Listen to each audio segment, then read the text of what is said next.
அனைவருக்கும் வணக்கம். ஒரு ஊரில் ஒரு கிணத்துல திடீர்னு ஒரு பையன் விழுந்துட்டான். ஐயையோ, பையன் கிணத்துல விழுந்துட்டான்னு ஒரு பொம்பளை கத்துனாங்க.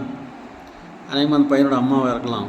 அக்கம் பக்கத்தில் வயலில் வேலை செஞ்சிருந்த ஆண்கள் எல்லாருமே வந்து நின்றுன்னு எல்லோரும் ஐயோ பாவம், ஐயோ பாவம்னு எல்லோரும் நின்று வேடிக்கை பார்க்குறாங்களே தவிர யாரும் துணிஞ்சு குதித்து அந்த பையனை காப்பாற்றணும்னு முயற்சி பண்ணல.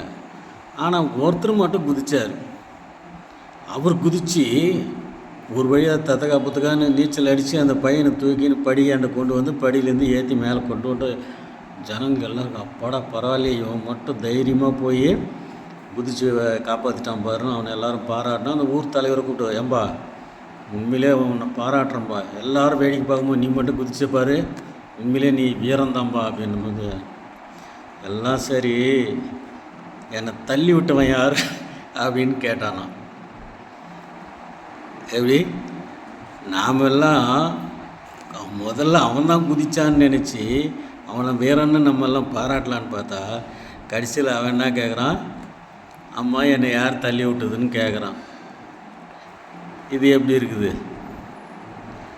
அதே மாதிரி இன்னொன்று, ஒரு நகரம் தீப்பற்றி எரியுது.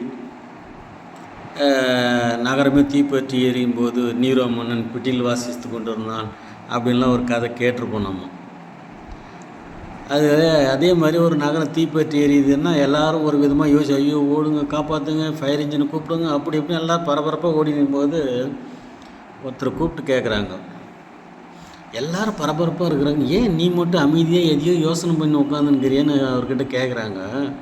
அவருக்கு அவர் பொறுமையாக, நகரம் எரியுதுன்னு மட்டும்தான் நீங்கள் கவலைப்படுறீங்களே ஒழிய அந்த வத்தி போட்டியை பைத்தியக்காரங்கிட்ட கொடுத்தது யாருன்னு நான் யோசனை பண்ணின்னுக்கிறேன் அப்படின்னாராம்.